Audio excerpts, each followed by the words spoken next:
Snow had a way of erasing things. Footprints, roads, the line between a home and a grave. Eleanor Whitfield knew this better than most. That was why she had buried a room of steel and concrete beneath her kitchen floor, a place no storm could reach, no cold could touch. A secret she told no one. A promise she made to herself in the dark. She thought she was hiding from winter. She was wrong. On the night the mountain went white and the world went silent, a stranger knocked on her door. He was shivering. He was begging.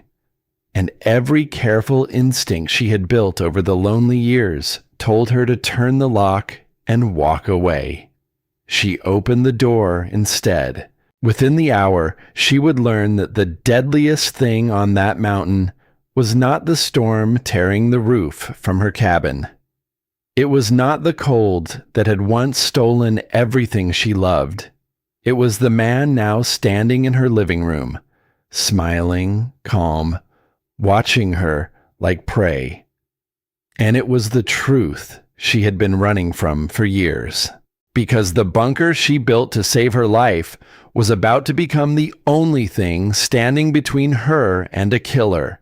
A storm clawing at the roof above, one sealed door below, and one woman who had forgotten she was still strong enough to fight. Snow had a way of swallowing the world whole. It came down soft at first, gentle, almost kind. But high on that mountain, where the pines stood like silent witnesses and the nearest town was little more than a smudge of light far below, the snow was never kind for long. A widow lived there now, alone. Her name was Eleanor Whitfield, though there was no one left up here to say it. She was 58 years old. Her hair had gone the color of wood smoke and frost, and her hands, once smooth, once steady over blueprints and drafting tables, had grown rough from splitting wood and hauling water. She liked it that way. Rough hands didn't shake. Rough hands remembered how to work, and work was the only thing that kept the silence from getting too loud. There had been another life once. A life with warm rooms and soft carpets and the low hum of a city that never quite slept. A life with a man who used to leave his coffee cup on the windowsill and forget it there. She had been an engineer in those days, a good one. She understood how things held together. Beams and loads, stress and tension, the quiet mathematics of why a thing stands. And why it falls. In that other life, she had built things meant to last 100 years, bridges that carried strangers home, towers that stood against the wind without ever once feeling it. She had walked job sites in a hard hat with men twice her size, and she had been the one they turned to when the numbers stopped making sense. She had liked who she was then. She had liked the way her husband looked at her across a kitchen table when she explained how a thing she had drawn in the morning would still be standing long after they were both gone. But she had learned the hard way that some things cannot be calculated, that a man can leave for a drive on an ordinary evening and never come home. The cold had taken him, not the crash, not the twisted metal. The cold. He had been trapped, waiting, breathing slower and slower in the dark while help fought its way through a storm that would not let it pass. By the time they reached him, the warmth had already left his body, and something inside Eleanor had gone cold right along with it. She had not been there. That was the thing she could never put down. She had been home, in a warm, bright kitchen, waiting for the sound of his car in the drive, growing only a little annoyed that he was late. She had been wiping down a counter while, somewhere out in the dark, the man she loved was slipping away from her one slow breath at a time. She had felt nothing, no warning, no tug at the heart, nothing at all. The world had simply taken him, quietly, while her back was turned, and it had not even had the decency to let her know. After that, she could not bear to have her back turned to anything ever again. People said she was grieving, that she needed time. They didn't understand. It wasn't grief that drove her up the mountain. It was a vow, a quiet, iron promise she made to herself in the worst hours of those first long nights. Never again, never trapped, never helpless. Never waiting in the dark for a rescue that would not come. So she sold the warm rooms and the soft carpets. She sold the good furniture and the car and most of what they had built together over a long and ordinary marriage. She kept very little. A few photographs she never looked at. A coffee cup she could not throw away. And she bought a stretch of wild, unforgiving land where the road washed out in spring and froze solid by the first hard freeze. She built a cabin with her own plans, heavy timber, steep roof to shed the snow, walls thick enough to hold the heat and turn away the wind. She drew every line of it herself, late at night, the way she had once drawn the things that outlived their makers. Only this time, she was not building something to carry strangers home. She was building something to keep the whole world out. A grizzled old contractor helped her raise the frame. He was a man of few words and fewer questions, which suited her fine. He had built half the houses on that side of the mountain, and he had seen enough grief in his long life to know it when it walked onto his job site wearing work gloves and a closed face. He did not pry. He did not offer the easy comforts that strangers always seem to feel obliged to offer. He just showed up at first light, did honest work, and went home. But once, near the end, he had stood with her looking at the finished frame against the darkening sky, and he had said, quietly, "Lotta house for one person." And Eleanor had said nothing at all, and he had nodded slowly, as though her silence were an answer he understood, and he had let it lie. But there was one part of the plan she kept even from him, one part she finished alone, long after his truck had rumbled back down the mountain for the last time. Beneath the kitchen floor, she dug, down through the soil, down into the bedrock, deeper than any root cellar had a right to go. She poured concrete and set steel. She lined the walls. She hid a trapdoor beneath the wide oak planks of the pantry, seamless, invisible, unless you knew exactly where to press. A room beneath the world, a place the cold could never reach. She stocked it slowly, season by season. Blankets, water, light, heat, everything a body needed to outlast the longest, darkest night. It was, she told herself, simply being prepared, but the truth was buried down there too, sealed in concrete, right along with the rest. It was fear, given walls. It was grief, poured into a shape she could finally control. She would stand in her kitchen sometimes, late at night, and look down at the floor where the hidden door lay sleeping beneath the oak. And she would feel something she could only have called comfort, though it was a strange and joyless sort of comfort. The comfort of a soldier who sleeps with a weapon close. The comfort of knowing that whatever came, the storm, the dark, the slow, cold creep of the worst night the mountain could imagine, She would not be helpless. She would not be waiting. She had promised herself that. She had built the whole of her new life around keeping it. The folks in the little town below thought she was just a sad woman who wanted to be left alone. They were half right. She came down only when she had to, for supplies, for fuel. There was a woman who ran the small shop at the edge of town, older, kind-eyed, with a voice like a warm kitchen. "You shouldn't be up there all by yourself," the woman would say, sliding a paper sack across the counter. "A house is just walls, honey. Walls don't keep you company." Eleanor would only nod and pay and go, but the words followed her up the mountain every time, caught somewhere behind her ribs.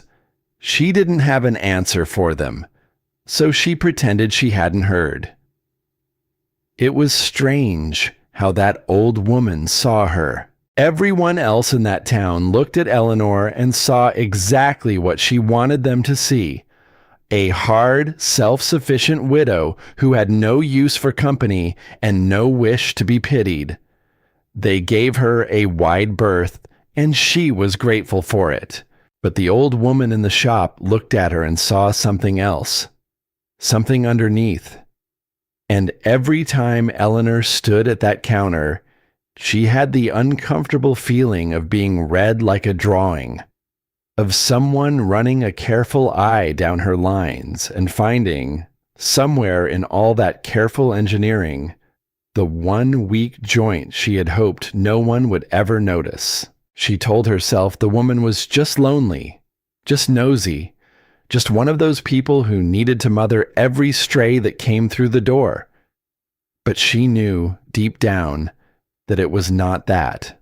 The old woman was offering her something, and Eleanor, every single time, was turning it down. That was the thing about the life she had built. She could make the timber thick enough to stop the wind, thick enough to stop a bullet, even. But there was no beam, no bolt, no poured foundation strong enough to hold against the things a person carries inside. She had never once stopped to wonder what she was really keeping out, or what she was keeping locked in, right there beside it.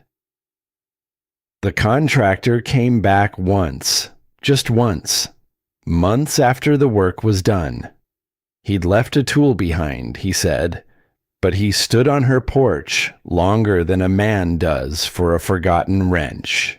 He looked at the land, at the long, empty road, at the woman who lived at the end of it. "Funny thing," he finally said, rubbing the back of his neck. "Had a fella stop me down at the diner last week, asking about this place, about who owned it, how far back it sat from the road." Eleanor went still. "Did you tell him? Told him to mind his own business?" The old man frowned. Didn't like the look of him, truth be told. Didn't like his questions. Asked a lot of 'em for a man who claimed he was just passing through. Wanted to know if you lived alone up here. Wanted to know what kind of supplies you ran. He shifted his weight, uncomfortable. "I told him I didn't know you from Eve." Seemed like the safer thing to say. He climbed back into his truck. "Just keep that door of yours locked, all right? Long way up here, long way back down." And then he was gone. She told herself it was nothing. Hunters passed through these woods all the time. Land got bought and sold. People asked questions for 100 ordinary reasons. She told herself this, standing in her kitchen as the light failed and the first stars pricked the sky. She almost believed it. But that night, for the first time in a long while, she checked the deadbolt twice. And she stood a moment over the spot in the pantry floor where the hidden door lay sleeping, and felt something she could not name. Not quite fear. something older than fear. The weeks turned, the cold deepened, the days grew short and brittle, the light thin as paper. Eleanor moved through her routines: wood, water, the long quiet evenings by the fire. And slowly, the unease the contractor had left behind sank back beneath the surface of her ordinary loneliness. She forgot about the man asking questions at the diner, or rather, she made herself forget, which is not the same thing. And then, one still afternoon, the mountain changed. The wind died completely.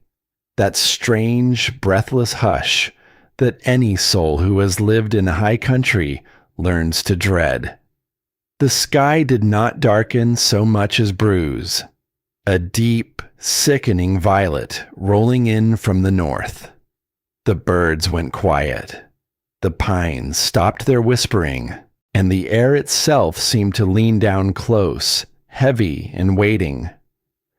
Eleanor stepped out onto her porch and looked up at that wounded sky. Every instinct she had honed across those lonely seasons stirred awake at once. This was not an ordinary storm coming. This was something that meant to bury the world. She brought in extra wood.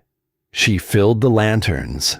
She moved through her preparations with the calm, practiced hands of a woman who had built her whole life around being ready. She was not afraid of the storm she understood, the storm she had planned for, down to the last beam and bolt. What she did not know, what no careful planning could have prepared her for, was that the storm was not the only thing climbing toward her cabin through the deepening snow. Far below, where the road vanished into white, something else was already moving, patient, deliberate, closing in. She locked the door.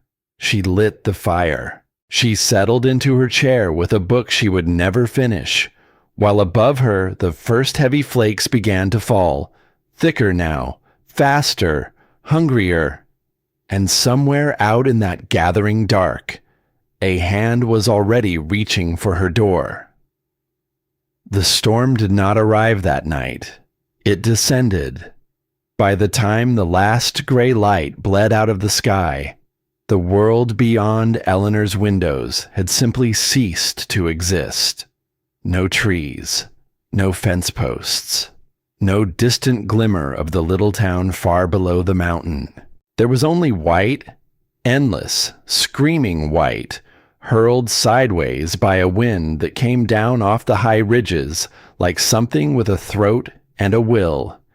It did not whisper through the pines anymore. It roared. But the cabin held. Of course it held. She had built it to hold. The heavy timber walls soaked up the heat of the wood stove and breathed it slowly back into the rooms. The steep roof shrugged off the weight of the gathering snow. Inside, the lanterns burned soft and golden, and the fire muttered and settled in its black iron belly. It should have felt like safety. For a while, it almost did. Eleanor sat in her chair near the stove, a blanket across her knees, a book open in her lap. She wasn't really reading. She was listening to the storm the way a sailor listens to the sea, not with fear, but with a kind of grim familiarity. She knew its voice. She knew its moods. She had spent more long nights than she could count learning the language of wind against timber. This storm was a bad one, maybe the worst the mountain had thrown at her. But she had planned for the worst. She had built her whole life around it. So she turned a page she did not read, and she waited for the night to pass. Then the lights went out. Not the lanterns. Those still glowed. But somewhere deep inside the walls, a low electric hum she had long ago stopped noticing simply stopped. The dark leaned a little closer. Eleanor did not so much as flinch. She had known the power would fail. It always failed, in weather like this. The lines came up the mountain on old poles through old trees, and a night like this one snapped them like thread. She rose, calm as still water, and lit 2 more lanterns. She fed another length of split wood into the stove. She drew her heavy sweater tighter around her shoulders and stood a moment, listening to the house. The walls held the heat. The roof held the snow. This was the part she knew how to do. This was the storm she had spent years learning to outlast. She settled back into her chair. For a long while, that was all the world held. The fire, the wind, the slow turning of an unread page, the amber light pooling on the floorboard she had laid with her own 2 hands. She let herself drift, just slightly, toward something like peace. And that was when it came. A sound that did not belong. Thump. Eleanor lowered the book. Thump, thump. Not the wind throwing snow against the glass. Not a branch knocking the eaves. Not the slow settling of cold timber. This was heavy, rhythmic, deliberate. It was coming from the front door. She went very still in her chair.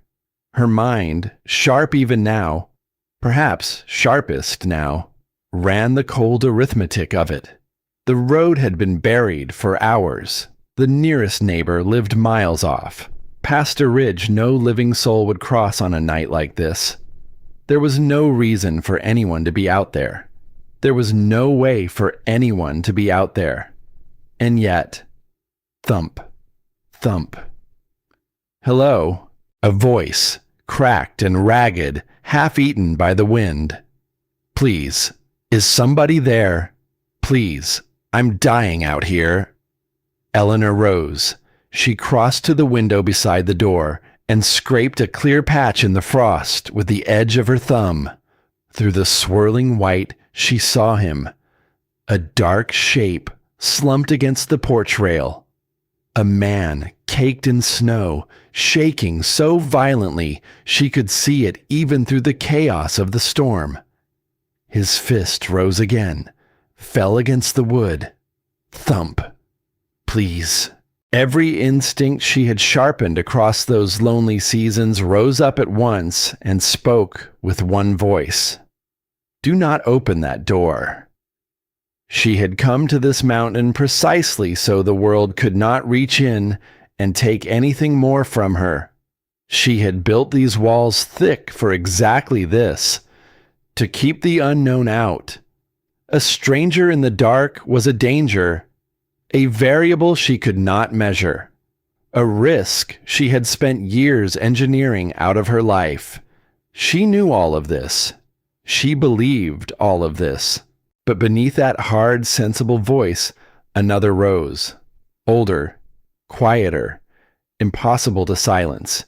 It was the memory of a man, a good man, with kind hands, who had once been trapped in the freezing dark, waiting for a door to open, waiting for someone, anyone, to come, and no one had come in time. Eleanor closed her eyes. She could leave this stranger out there. She could stand behind her thick, safe walls and let the cold do its slow and silent work, the way the cold had once done its work on everything she loved. She could become, in this one moment, the very thing that had broken her heart. Or she could open the door. Her hands moved before her caution could stop them. The deadbolt slid back. The latch lifted. She hauled the heavy door open, and the storm rushed in like a wild animal, snuffing the nearest lantern, snatching the warmth straight out of the room, flinging ice across the floor. The man half fell across the threshold.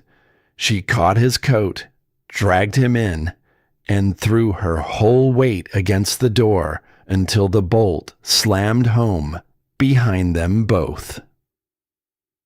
He collapsed onto the rug, gasping like a drowning man hauled up from black water. He looked to be a handful of years younger than she was. Heavy parka, dark green, torn along one sleeve. Snow already melting in his hair, in the rough stubble of his beard. "Thank you," he choked out between shuddering breaths.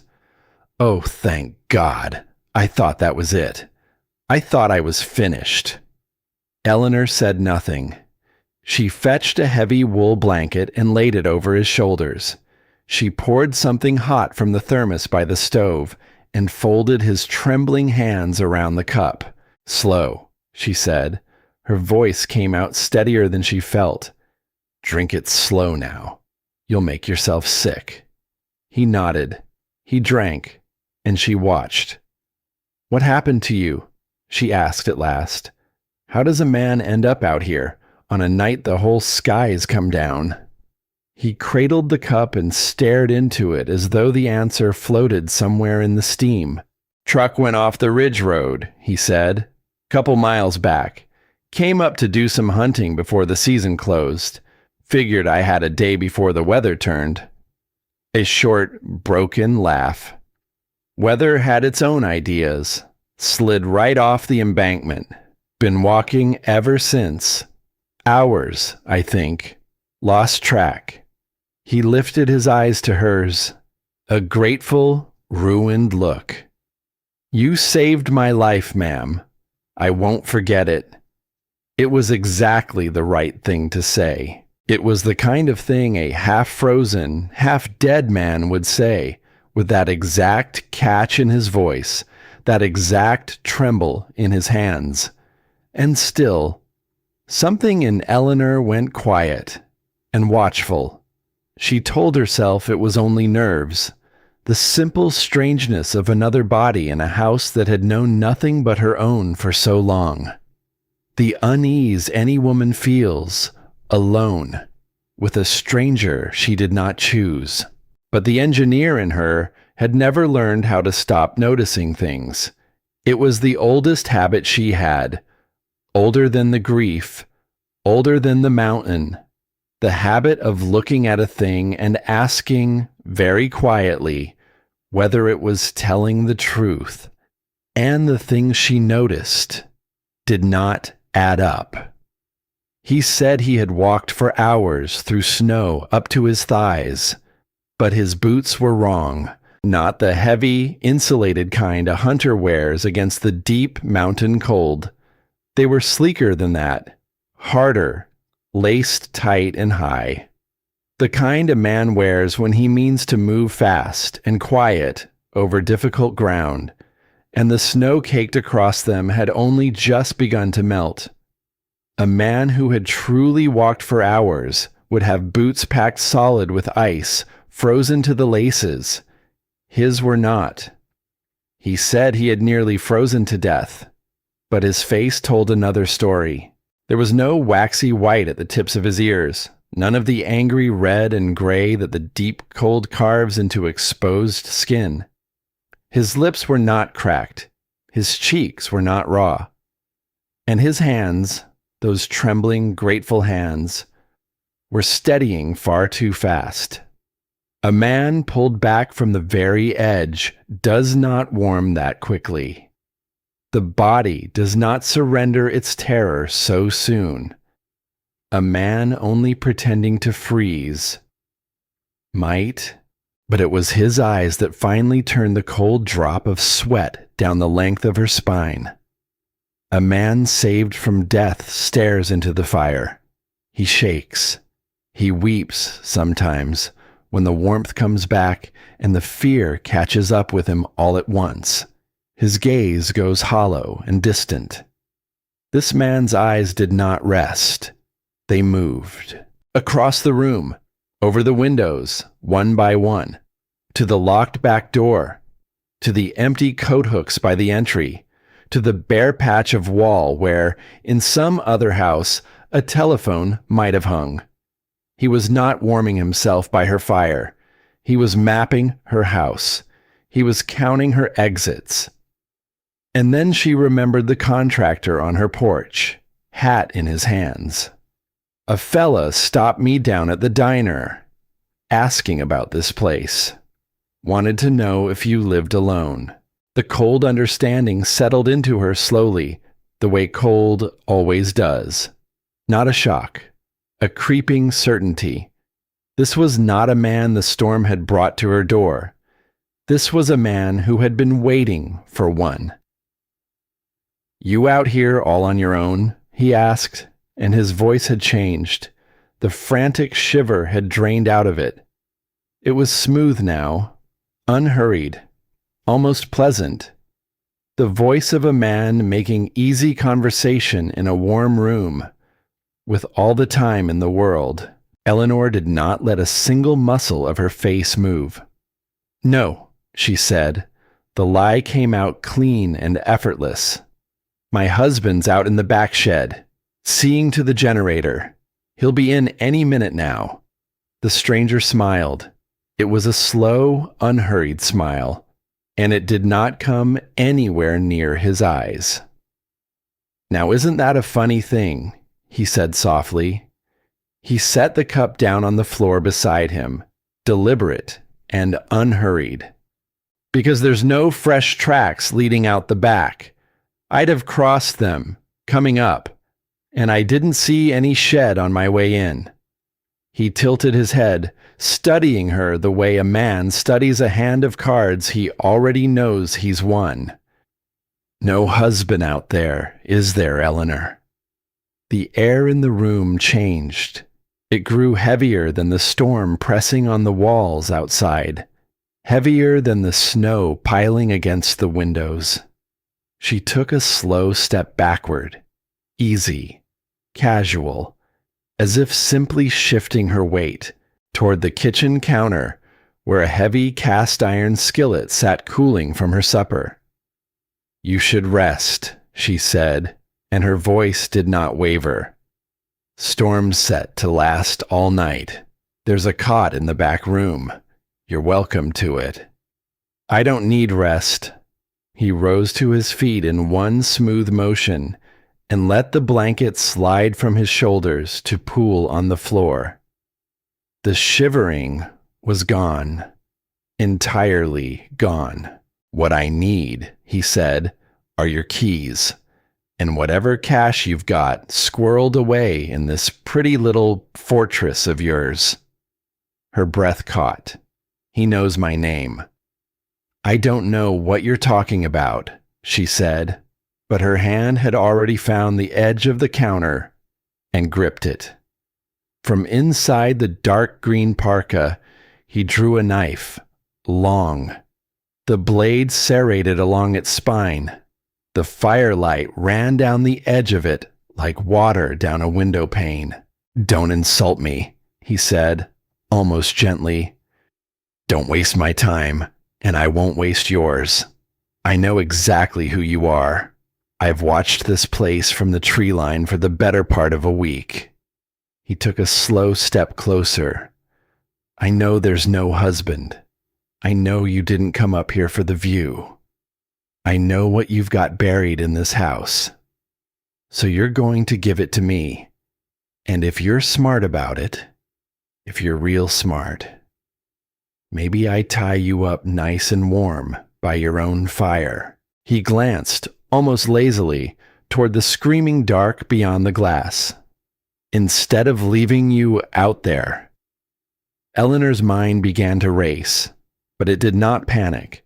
That was the thing she would turn over and over in her thoughts, later, in the long dark below. The fear was there. It was real. It coiled cold and tight in her chest. But beneath the fear, something else woke up.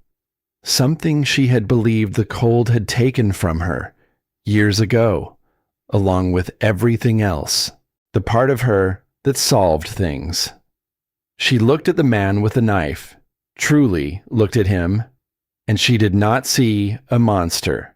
She saw a problem of weight and balance and leverage, A problem of doors and distances and seconds. A problem with variables she could name and constraints she could measure, and, if she was clever, if she was steady, a solution she could build. The front door stood behind him. The windows were thick and would not break easy. The back door was bolted and far. But this was her house. She had drawn every line of it. She had stood over these plans through 100 sleepless nights. She knew, with her eyes shut, where every beam ran, where every floorboard groaned, where every shadow fell across every room. He had watched her cabin for a week. She had lived inside its bones. That was not the same thing. That was not anywhere near the same thing. "All right," she said, and she let her shoulders fall. She let her chin drop. She let her voice break. Just enough.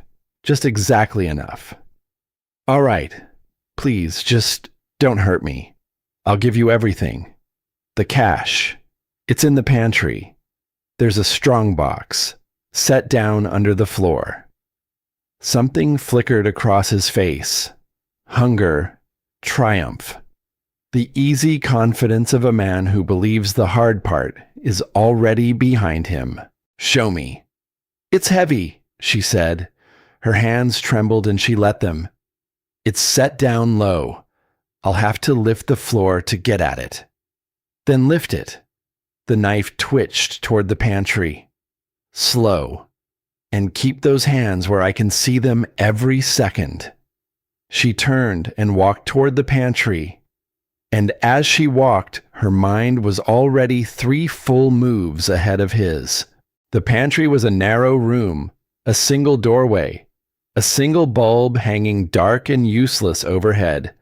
Shelves ran floor to ceiling along both walls, deep, heavy shelves, stacked with the dense weight of a winter's worth of supplies. Glass jars, tin cans, sacks of flour and rice and sugar, each one a small, heavy stone. She had built those shelves herself. She knew exactly how they were anchored to the studs behind the wall. And she knew, because she had meant to fix it a dozen times and never had, exactly which bracket on the left-hand unit she had never quite gotten around to bolting tight. One screw. That was all that held the top of it. One screw, set in soft pine, carrying the weight of a season's stores. A flaw, she had always called it. A job left undone. Tonight, it was the only thing she had. "Where is it?" he said, crowding into the narrow doorway behind her, close now, close enough that she could feel the cold still clinging to his coat. "Where's the box?" "Bottom shelf," she said, "all the way at the back, behind the flour sacks. You'll have to reach." She stepped aside, just slightly, just enough to clear his view into the deep dark of the lower shelves. And he leaned in. He leaned past her, into the narrow space, his eyes following the lantern light back into the shadows where the strong box was supposed to wait. For half a heartbeat, his attention left her completely. Half a heartbeat was all she had ever needed. Eleanor seized the upright post of the loosened shelf with both hands, and she pulled. She pulled with everything she had, every season of splitting wood and hauling water, every ounce of fury and grief and refusal she had poured into this mountain. She pulled the way a woman pulls when her life is the thing on the other end of the rope. The single screw tore free of the soft pine with a shriek, and the whole towering unit came down.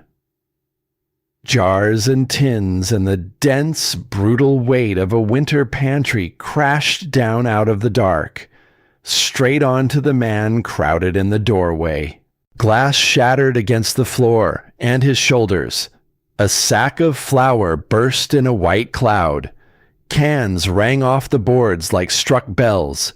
He cried out, a short, ugly bark of pain and shock, and went down hard beneath the avalanche, one arm flung up too late to shield his head. The knife flew from his hand and clattered away somewhere into the dark. And Eleanor was already moving. She did not run for the front door. He would expect the front door. Even stunned, even buried, some animal part of him would be braced for her to bolt toward the obvious escape. So she turned the other way, deeper into the wreck of the pantry, down onto her knees on the wide oak planks, in the choking white haze of spilled flour, glass crunching under her hands. Her fingers found the edge of the rug, flung it back, found the seam in the floorboard, the indent she had pressed 1,000 times in the dark theater of her own imagining, planning for 100 disasters, never once dreaming the disaster would have a face, and a name for her, and a knife. Behind her, the man roared. It was no longer the smooth, pleasant voice of a patient hunter. It was rage, raw and stripped bare. The sound of a predator who has just felt the prey's teeth for the first time and cannot believe it. She heard the heavy clatter of shelving thrown aside, heard him fighting up out of the wreckage, cursing, scrabbling for the lost knife in the dark. Her cold fingers found the hidden latch. She pressed. The spring-loaded mechanism gave a soft, clean click. And in that instant, that exact, impossible instant, the sky itself seemed to tear open. The wind, which had screamed all night long, gathered itself into something far beyond a scream. A single channeled gust came howling down the throat of the valley with the weight and fury of a runaway train. And out at the ragged edge of her land, an old dead pine, hollowed for years by rot and beetle, leaning a little further with each passing season, finally lost its long fight with the mountain. There was a crack, like the world breaking in half, and then a roar that swallowed everything. The tree came down across the cabin. The roof above the living room did not break. It exploded. Beams snapped like dry sticks. Snow and splintered timber and a season's worth of ceiling crashed inward in one thunderous heave. The last lantern shattered. The fire scattered. The stovepipe sheared away with a shriek of tortured metal, and the whole ruined room filled in an instant with smoke and ash and the screaming white fury of the storm pouring straight down through the open wound in the house. The blast of it threw Eleanor flat against the pantry floor, and then there was nothing at all. No light, no warmth, no sound but the wind.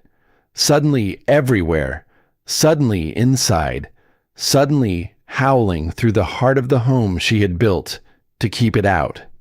The cold she had spent her whole life running from had finally found the door, and it had come straight through the roof. For one long, ringing moment, she simply lay there in the dark, the breath knocked clean out of her, snow already sifting down across her back. She could not see her own hands. She could not hear anything but the storm. Then, through that roar, a sound, a wet, guttural curse. Somewhere in the ruined black of the living room, he was alive. The tree had missed him, or very nearly. And now he was moving again, throwing debris aside, his voice rising into a snarl that the wind tore to ribbons before it ever reached her. Where are you? He was not crushed. He was not finished. He was hunting her, in the dark, in the storm, in the broken shell of her own house.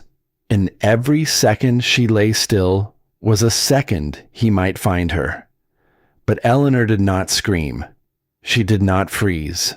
The part of her that solved things had taken full hold now, cold and clear and utterly, terribly calm.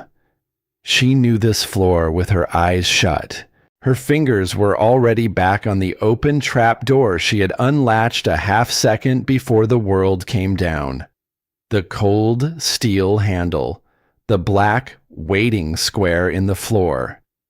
She swung her legs into the opening and found the top rung of the ladder with the toe of her boot. Across the wreckage, a beam of light snapped on. He had found a flashlight. The hard white blade of it cut through the swirling snow and smoke, sweeping wild across the ruins, over the great fallen trunk, over the crushed and splintered chair where he had sat by her fire only minutes before, pretending to shiver. The beam swung toward the pantry, toward her. "There you are." His voice was low now, almost soft again, almost delighted. The light found her and pinned her, blinding, just as her head dropped below the level of the floor. She heard him lunge, heard his boots come crashing across the broken boards, too fast, far too fast. She dropped. Her hand seized the underside handle of the heavy steel door and hauled it down with all her weight. It slammed into its frame with a deep, final clang. The very instant his fingers reached the edge of the opening above, she heard him snarl, felt the whole door shudder as he wrenched at it. But Eleanor was already spinning the locking wheel, driving 4 thick steel bolts deep into the reinforced concrete frame, one after another, fast and sure, the way she had practiced 100 times alone, never dreaming why. The door held. The door would always hold. She dropped the last few feet to the concrete floor and stood there in the absolute black, her chest heaving, her heart slamming against her ribs like a fist against a door. Then she reached out, her hand finding the wall exactly where she knew it would be, and threw the switch. A string of low amber light stuttered, caught, and glowed. And there it was, the room beneath the world, the folded blankets in their corner, the stacked water, the supplies lined neat along their steel shelves, the soft, steady hum of air drawing down through the hidden pipe in the wall, exactly as she had left it, exactly as she had built it. Above her, the pounding began. Fists first, then boots, hammering down against the steel. "You think that saves you?" His voice came muffled through the door, ragged and stripped raw with fury. "You can't stay down there forever, Eleanor. I can wait. I've got nowhere in this world to be." A pause, then lower, colder. "And now, neither do you." Eleanor stood in the center of her concrete sanctuary and listened to the man rage above her head. By every measure she could name, she was trapped, sealed in a steel box deep beneath a ruined house, miles from any soul who could help her. A killer pacing the floor above, a storm burying the world. She should have felt the walls closing in, but that was not what she felt. She felt, of all the impossible things, awake. For the first time in longer than she could say, she was not waiting in the dark for someone to come and save her. She had poured these walls out of fear. She had buried this steel out of grief, and called it safety, and called it control. And the old woman's voice came back to her then, soft across all that distance, A house is just walls, honey. And for the first time, instead of pushing it away, Eleanor let it sit with her in the dark, turned it over, began very slowly to understand what it had been trying to tell her all along. She looked up at the trap door, at the cold steel that stood between her and the man who meant to end her life. He was right about one thing. She could not stay down here forever. But she did not need forever. She only needed to be smarter than he was, steadier, to outthink him and outlast him, the way she had outlasted every long and lonely night since the cold first came and took the warmth out of her world. She wrapped a blanket around her shoulders. She lowered herself onto the edge of the cot, and she fixed her eyes, unblinking, on the door above. "All right then," she said quietly, to a man who could not hear her. "We'll both wait. Let's see which one of us this dark wants more." And above her, after a moment, the pounding stopped. In the sudden, listening silence, Eleanor heard him begin to move. Not away, not down the mountain, back into the storm. He was dragging something heavy, scraping it slowly across the broken floor toward a corner of the ruin she could not see. She tilted her head, straining to understand it. "What are you doing?" The scraping stopped, and then came a new sound, a low, hollow, metallic note, one that did not travel down through the ceiling above her, but seemed instead to slide down the wall itself, down through the one thin vein that joined her small, safe world to the howling dark above. And Eleanor's blood ran cold. The vent. He had found the vent. She rose slowly from the cot. She crossed the small concrete room and laid her hand flat against the wall, near the steel grate where the fresh air came down. She could feel it still, that faint, steady draw of cold mountain air pulled down through the hidden pipe by the small fan she had wired in herself, the lifeline of the whole room, the one thing that made this concrete box a shelter and not a tomb. She had thought of everything building this place, or so she had believed. She had buried the air pipe inside the great stone chimney, running it up through the heart of the cabin, hidden from any eye. She had set its mouth high, near the old flue, where no one passing by would ever see it or know what it was. It had seemed, at the time, like the cleverest thing she had ever done. But she had not planned for a tree to tear the roof off her house. She had not planned for the chimney to break. And she had not planned for a man who would stand in the wreckage with a flashlight and a hunter's patience, and follow a faint thread of warm air rising from the snow straight down to her hidden pipe. Eleanor. The voice did not come from the ceiling this time. It came from the grate in the wall, thin, metallic, stripped of all its earlier warmth, hollowed by the pipe into something that hardly sounded human at all. "I found your little breathing tube."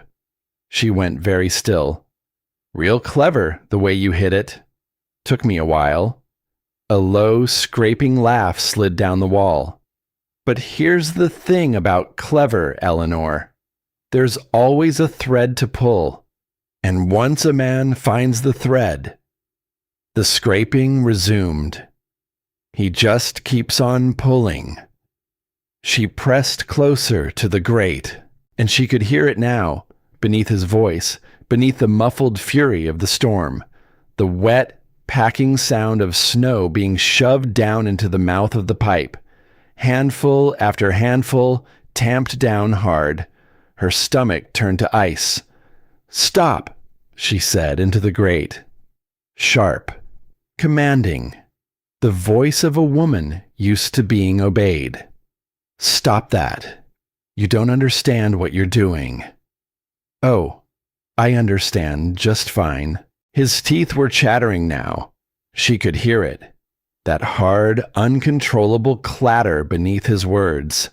The cold was working on him. The storm was pouring through the broken roof of her house, and the man who had come to rob her was beginning, slowly, to freeze in the ruins.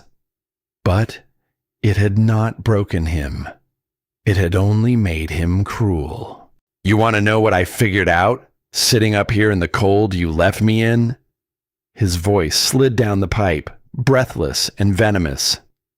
"I figured out I don't need to get that door open anymore." The packing stopped. "I just need to take your air." Eleanor's mind began to move. Fast, cold, clear. She knew exactly what he was doing. He was filling the pipe with snow, and snow, packed tight in a 4-inch tube, would choke the airflow, but not seal it. Air could still find its way through. Given time, the small fan might even clear it, melting and pushing the slush back up and out. So that was not all he meant to do. She heard it then, the clink of a metal can, the slosh of liquid, and she understood. He was pouring water down the pipe, water onto packed snow, in air so far below freezing that it turned a man's breath to frost the instant it left his lungs. It would not run through. It would not drain. It would freeze. Snow and water, fusing together into a single solid plug of ice, locked deep inside the pipe where no fan could push it and no hand could reach it. He was sealing her in. "Listen to me." Eleanor's voice was steady, but there was an edge in it now, a thread of true fear pulled tight. "If you block that pipe, you don't just kill me. You kill us both. I can't open this door without air, and you can't survive that storm without shelter. You need me alive, do you hear me? You need this to work for both of us." A long silence. Just the wind. And his chattering teeth. "No," he said finally. Soft, almost dreamy, the way the deep cold makes a man dreamy, right before it makes him still. "No, I don't think I need anything anymore, Eleanor. I think I'm done needing things." The slosh of water, the hollow gurgle. "But if I'm going out, in the dark, in the cold." A heavy, final thud echoed down the pipe. "Then so are you." And then, silence. The scraping stopped. The pouring stopped. The voice stopped. Eleanor stood frozen at the grate, her hand still pressed against the cold steel, straining to hear something. Anything. But there was nothing now. Nothing but the muffled roar of the storm, far away on the other side of all that concrete, and, much closer, a small change she felt before she heard it. The steady draw of air against her palm had stopped. The fan still turned.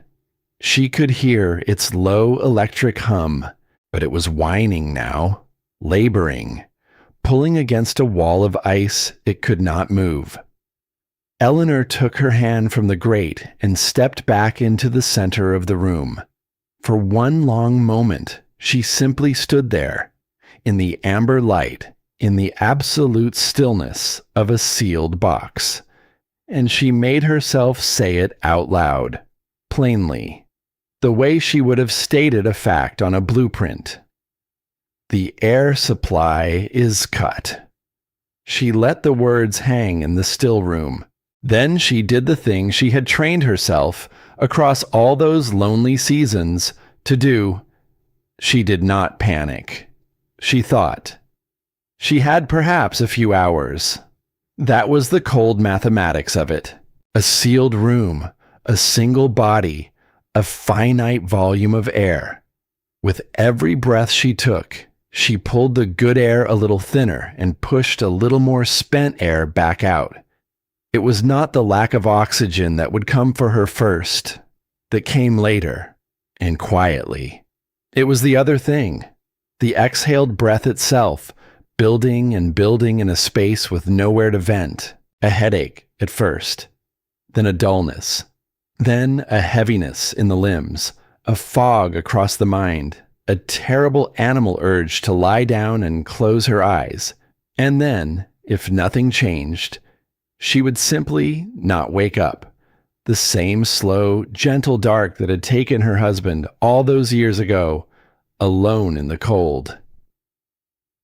That thought, that one thought, sent a tremor through her that the storm and the knife never had.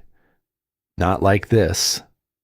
Not the same way. She had built this entire life, poured this entire fortress, sworn an entire iron vow, all of it, every bolt and beam and buried foundation, to make certain that she would never die the way he had died. And now, here she was, in a sealed box, in the cold, in the dark, waiting for air that would not come. She had run from his death for years, and she had run, it turned out, straight into the exact shape of it. She crossed to the steel shelving and found the small device she kept there for exactly this fear. A monitor the size of her palm that measured the breadth of the room itself. She switched it on, and the little screen glowed a calm and reassuring blue. The numbers told her she still had time. Not much, but some. She set it on the shelf where she could see it, a small bright eye watching over her, and she got to work. The blockage was up the pipe, high up, 8 feet, 10 feet, she could not be sure. But she had not built this room without giving herself a chance, even against the things she had never imagined. In a canvas roll on the bottom shelf, she kept a set of slender rods, long, threaded, made to push a wire through a wall, screwing together end to end into a single rigid length. She found them by feel, her fingers stiff in the cold. She unscrewed the grate from the wall and set it aside. Then she joined the rods, one to the next, building a thin spear that reached up into the dark mouth of the pipe. "All right," she murmured, sliding it up into the black. "Let's see how good you really are." The rod whispered up against the plastic walls of the pipe. 6 feet. 7. Then it struck something. She pushed. It did not give. She set her feet, gripped the rod with both hands, and shoved upward with the whole strength of her shoulders and back. Every cord of muscle those long seasons had carved into her. The rod flexed, bowed, trembled in her hands. The blockage did not move so much as a hair. She pulled the rod down and pressed her ear to the cold mouth of the pipe. She could hear the storm, very faintly, far above, but nothing close, no shifting snow, no give. And in that moment, she understood the full cruelty of what he had done. If it had only been snow, she could have driven it loose, broken it up, pushed it through. But he had poured water on it, and the deep cold had done the rest. It was not a plug of snow up there. It was a plug of solid ice, hard as the concrete around her, welded to the inside of the pipe. And there was no rod in the world that would punch through ice in a pipe she could not reach. For one moment, one single moment, the cold, clear thing inside her cracked. She yanked the rod down and threw it clattering against the wall, and the fear she had held at bay since the first thump on her door came flooding up all at once into her chest, into her throat. She was trapped, truly, completely trapped. Not by a man, not by a storm, but by the very walls she had built. The fortress she had poured out of her own grief had closed its fist around her, and there was no clever solution waiting on a shelf this time. She had built a place to hide from death, and death had simply walked in and locked the door from the inside. The little blue screen on the shelf gave a soft, warning chirp. The first number had begun to climb. Eleanor sank down onto the edge of the cot and pressed her cold hands to her face. And in the amber dark, in the terrible quiet, the years came back to her. She thought of the man she had married, not the end of him, not the part she had spent so long unable to look away from, not the frozen dark, not the waiting, not the help that came too late. She thought of the beginning, his coffee cup forgotten on the windowsill, the low, easy sound of his laugh in another room, the way he used to stand behind her chair when she bent over her drawings late at night, resting one warm hand on her shoulder, saying nothing at all. "You see the way things hold together," he used to tell her. "It's a gift, what you do. You see how to keep things standing." But she had not kept him standing. The cold had taken him, and she had not been there, and she could not engineer her way back to a single one of those forgotten coffee cups. So she had done the only thing the grief would let her do. She had built walls, thicker and thicker, deeper and deeper, until the walls were all there was, and the woman inside them had nearly disappeared. "I'm sorry," she whispered into the empty room, to him, to herself, to the woman she might have been, if she had ever let the world back in. "I thought I built it strong enough." A tear slid down her cold cheek, and she let it fall. But then, in the silence, in the dark, another voice came back to her. Not his, not the killer's, sliding venom down the pipe. The other one. The old woman in the little shop, sliding a paper sack across a worn wooden counter, with a voice like a warm kitchen on a cold day. "A house is just walls, honey." And Eleanor, sitting alone at the bottom of the world, with the air going thin around her, finally understood what the old woman had been trying to give her all that time. It was not a scolding. It was a key. "You're not down there because of the storm," the voice seemed to say, gentle and sure. "Or the man, or the cold. You're down there because somewhere along the way, you decided the only safe thing in this world was to be alone. And alone, Eleanor, is exactly how the dark wants you." She lowered her hands from her face, and something in her shifted. The grief was still there. It would always be there. She understood that now, the way she understood the load on a beam. You did not make it go away. You learned to build around it. You learned to carry it without letting it pull the whole house down. But beneath the grief, the other thing was rising again. The thing that did not freeze. The thing that did not wait in the dark to be rescued. The thing that built. She stood up.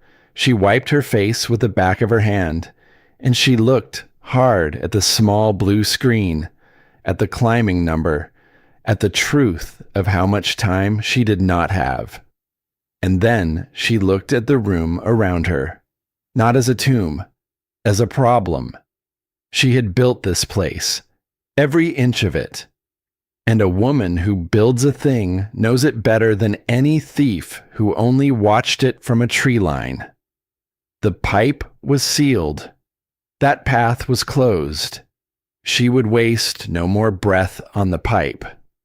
So, the pipe was not the only way out. There was the door. The trap door.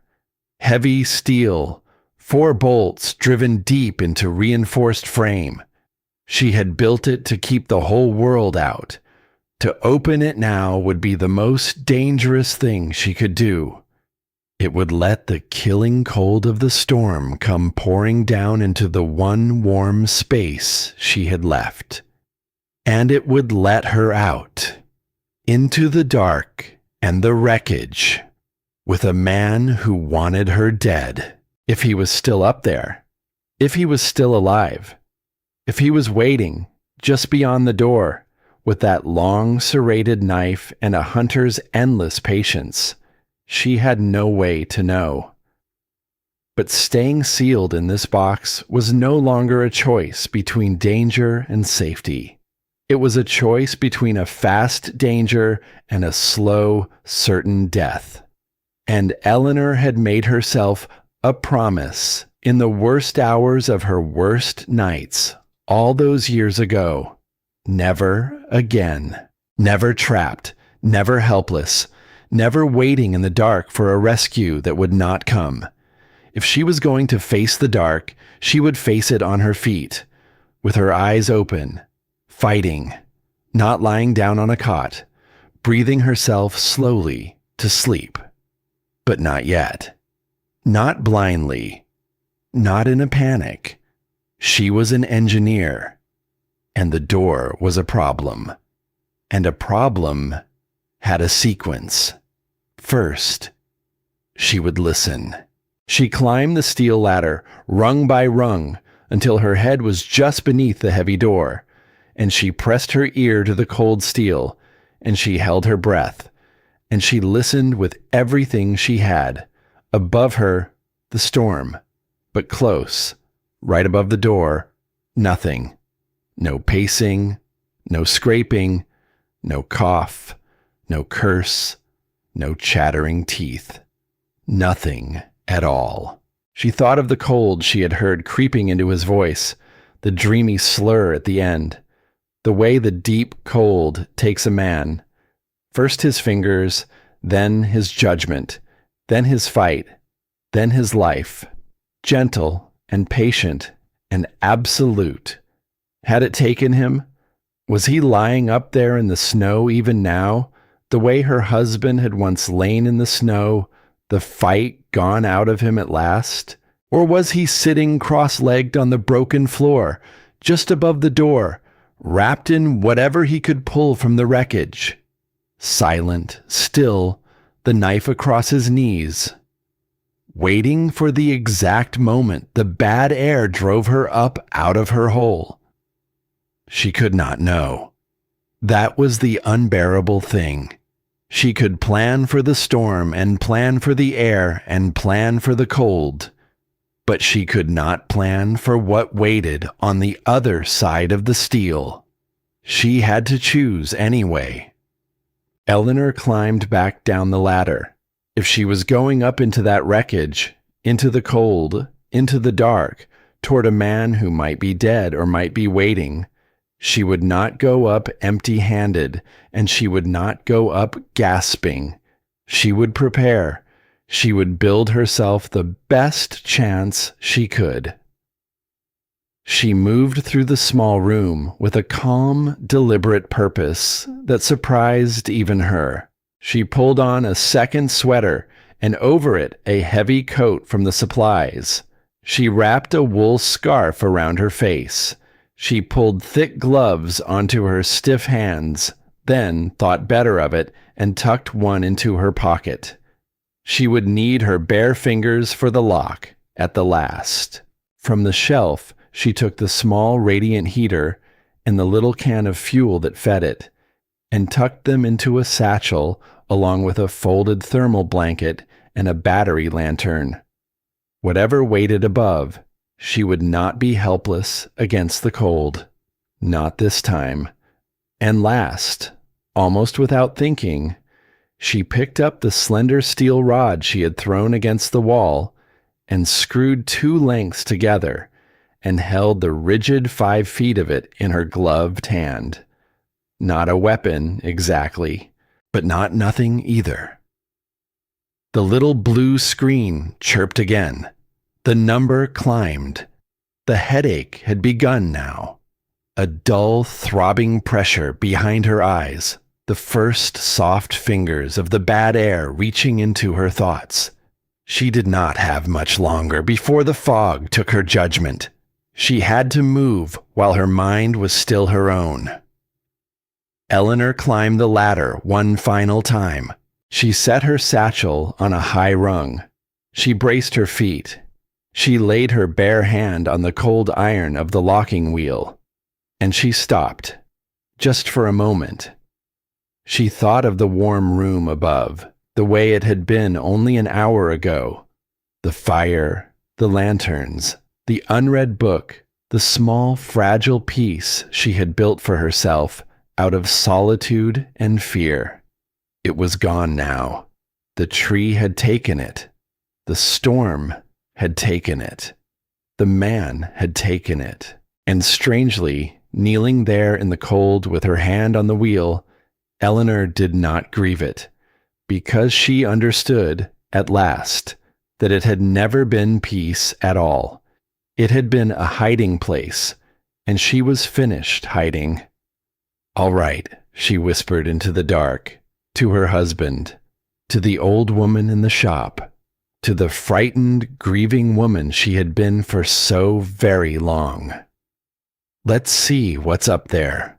She gripped the wheel and she turned it. The cold, stiffened steel groaned in protest. She set her shoulder against it and threw her weight, and with a hard, reluctant clack, the first bolt drew back. Then the second. Then the third. Her breath came short and thin in the spent air. Her head pounded. Her arms screamed. The fourth bolt drew back. She placed both hands flat against the underside of the heavy door, and she pushed. It did not move. A fresh wave of fear washed through her. Had he piled the wreckage on top of it after all? Buried her under the bones of her own house? Was the cold, stiffened steel simply frozen in its frame? Or was his body lying across it, gone rigid in the killing cold, sealing her in as surely as the ice in the pipe? She did not let the fear take her. She repositioned her feet on the rungs. She locked her elbows. She bent her knees and gathered every last ounce of strength her dying, fogging body could still find. And she drove upward with a low, guttural cry, the way a woman cries out when her own life is the load she is lifting. The door shifted an inch. A bitter blade of frozen air sliced down through the gap, air that smelled of pine sap and wood smoke and snow. It was the most beautiful thing she had ever breathed. She gulped it down, and the fog in her mind pulled back, just enough, just for a moment, and she pushed again.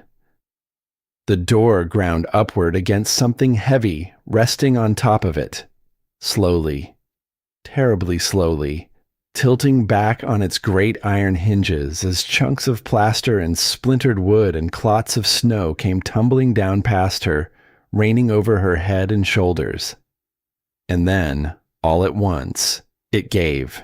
The heavy steel door fell back and crashed against the ruined floorboards above with a sound like a closing vault. And the storm poured down on her, cold and wild and screaming, snow swirling into the open mouth of the bunker, the howl of the wind suddenly enormous, suddenly everywhere, no longer muffled by steel and concrete, but right there, all around her, alive. Eleanor clung to the top rung of the ladder and dragged the freezing air deep into her starved lungs, breath after greedy breath, until the dark edges pulled back from her vision and her mind came roaring back to life. She had done it. She was out of the box. She was breathing. And then she lifted her eyes and looked into the ruins of her home. The roof above the living room was simply gone, torn away, open to a wild, swirling sky the color of a deep bruise. Snow had drifted in through the wound, knee-deep already across the broken floor, burying the wreckage in soft, glittering white. The great fallen pine lay across the heart of the house like a spear thrown by something vast and uncaring. And there, just beyond the open mouth of the trapdoor, half buried beneath a drift of fresh snow and shattered timber, was the man. He was not standing. He was not waiting with a knife. He was curled tight on his side, knees drawn up to his chest, one arm flung out across the snow as though he had been reaching for something in his final moments. He was utterly still. Eleanor pulled herself up out of the bunker and onto the frozen floor, her breath clouding in the wild air, and she knelt slowly beside him. His skin had gone a terrible color, a mottled gray, touched with blue at the lips and the tips of the ears. Frost had crystallized along his eyelashes. His eyes were open, fixed on the falling snow, seeing nothing at all. The cold had taken him. The same slow, patient, gentle dark that had once taken everything she loved. It had reached up out of the storm and pulled the man who hunted her down into its arms, while he sat on her broken floor, sealing her air, believing right up to the end that he was the predator and she was the prey. Eleanor knelt there a long moment in the screaming wind, looking down at the still gray face of the man who had come to kill her. She felt no triumph. She had expected triumph, or relief at least, or the cold, hard satisfaction of a problem finally solved. But all she felt, looking down at him, was a strange and terrible sorrow, because she knew that cold. She had hated that cold for years. She had built a fortress in the bedrock to keep it out, and in the end, it had not been her enemy and his enemy in turn. It had simply been the cold, vast, indifferent, taking whatever the storm laid in its path, the worthy and the wicked alike, with the very same patient hand. She reached out, slowly, and closed his eyes with two gloved fingers, not for his sake, for her own, because she was not the cold. She would not become the cold. Whatever this man had been, whatever he had meant to do to her, she would not stand over him and feel nothing. That was the one thing she still had. In the wreckage of everything, she was still a person who felt. The wind tore at her, vicious and freezing, and she became suddenly aware of how exposed she was. The warm box below was sealed off by the iced pipe. The cabin above was an open ruin, filling with snow. She had traded one death for the chance at another. She was alive. She was breathing. But she was standing in the wreckage of her home, in the heart of a storm that meant to bury the world, miles from any soul who could help her, with a dead man at her feet and the long, dark hours still stretching out ahead. The siege was over. Survival was not. She straightened up, pulling her coat tighter against the wind, and made herself think, made herself plan. The way she always had, the way she always would. She bent toward the dead man one last time, to check him for anything she might use, a tool, a light, anything that might help her live till morning. Her gloved hands moved over his frozen coat, patted the heavy parka, pocket by pocket, and in the breast pocket, beneath the stiff frozen cloth, her fingers closed over something hard, something rectangular, something with a faint, blinking light. Eleanor went very still. She drew it out into the swirling snow and the bruised half-light of the breaking storm. It was a radio, a small, rugged, two-way radio. Its screen was cracked, but a single green light blinked, slow and steady, on its face. A man alone, a man hunting one lonely widow in the dark, does not carry a two-way radio. A two-way radio means there is someone on the other end. And as if the storm itself had been waiting for her to understand, the little device crackled to life in her frozen hand. A burst of static, and then a voice, distorted, shivering, impatient, and very much alive. "You copy? Come on, answer me. You've been dark for hours." A pause, a hiss. "I'm halfway up the ridge. Almost there. You better have that door open by the time I reach you." Eleanor crouched in the wreckage of her home, the radio clutched in her frozen hand, and did not breathe. Her thumb hovered over the small rubber button on its side. One press, and her voice would go out across the dark. One word, and the man on the other end would know.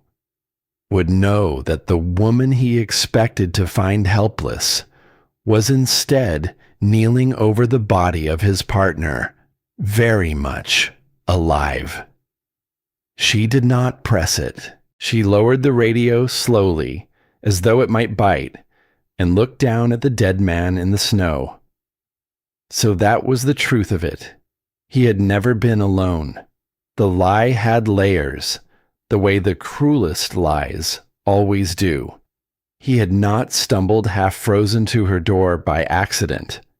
He had not even come alone, with a simple plan to rob one solitary widow on a dark night. There was another one out there, climbing toward her, right now, through the very same storm that had just killed the first, patient, determined, expecting a warm room, an open door, and a job already half done. And Eleanor understood, in a single cold flash, exactly what kind of men these were. A storm like this one was the perfect cover. A woman alone on a mountain, miles from anyone who would hear her. A road buried under snow. A house torn open by a falling tree. If she simply vanished, if they took what they came for and left her in the drifts, who would ever question it? A tragic accident. A lonely woman caught out by a hard winter. Found weeks later, when the thaw came, if she was ever found at all. They had not chosen this storm by accident. They had chosen her because of it. The radio crackled again. "Talk to me. I lost the snowmobile in a drift back there. Had to leave it. Coming up on foot now. This better be worth it." A pause. A breath of static. "You hear me? Almost there. Almost there." Eleanor lifted her eyes from the radio and looked out through the broken wall into the wild, churning white. She could see almost nothing. The storm still raged, though something in it had begun to shift. A thinning, far off. A sense that the worst of its fury had finally started to spend itself against the long bones of the mountain. She had no way to know how far off almost there truly was. A mile in this? An hour? Fighting the drifts on foot? Maybe more. Maybe less, but he was coming, and she could not outrun him. Not in waist-deep snow, not in this cold, not after the bunker and the bad air and the long, brutal fight with the door. With her starved lungs and her aching limbs, and the deep, bone-level exhaustion that came of having already lived through 3 deaths in a single night and refused, each time, to be the one who fell. She could not hide below, either. The iced pipe had turned that warm box into a tomb, and besides, he would find the open trapdoor the same way the first man had found her vent. Men like these knew how to follow a thread. She had one advantage, the only one she had ever truly had. She knew this mountain, she knew this house, and she could think. The first man had watched her cabin from a tree line for a week, and he had still walked into a falling shelf because he had only ever seen the outside of her life. He had never once stood inside its bones, the way she had, drawing it out of nothing in the long, sleepless nights. The second man would know even less. He was coming up blind, into a ruin he had never seen, expecting a partner who would never answer. That was a kind of darkness Eleanor could work in. She made herself move. She tucked the radio into the inner pocket of her coat. She would not answer it, but she would not throw it away either. A voice in the dark was information, and information was something she knew how to use. Then she turned back to the ruin of her living room and forced her exhausted, throbbing mind to do the one thing it had always done best. She began to take stock. The cold was the first enemy, the most patient one. The one that had already taken 2 people she could name, and would take her too, given half a chance. She could not remain out here in the open ruin. The wind still poured through the torn roof, and her body, after everything, had very little left to give. She could feel it in the slow clumsiness of her fingers, in the way her thoughts wanted to drift if she let them, in the deep ache that had settled into the very center of her. But she could not seal herself away below, either, so she would do what she had always done.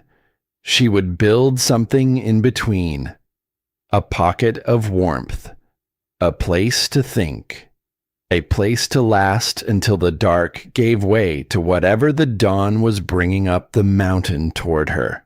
She waded through the snow-choked wreckage, dragging out what she needed. 2 heavy chairs, miraculously whole, freed from beneath a fallen beam. A thick canvas tarp she had once used to cover firewood through the off-season, half buried but intact. And from her satchel, the small radiant heater, its little can of fuel, the folded thermal blanket. She worked fast in the screaming dark, her gloved hands clumsy with cold, and her breath coming ragged. She set the 2 chairs over the open mouth of the trapdoor. She draped the heavy canvas across them, weighing the edges down with chunks of broken concrete and splintered wood so the wind could not tear it loose. She lined the inside with the thermal blanket, its silver surface catching what little light there was and folding it back inward.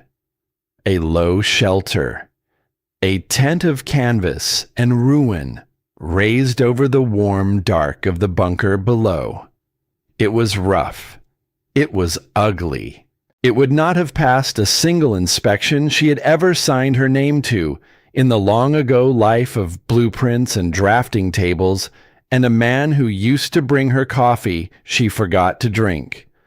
But it would hold the heat, and it would hide her shape from a man approaching through the storm.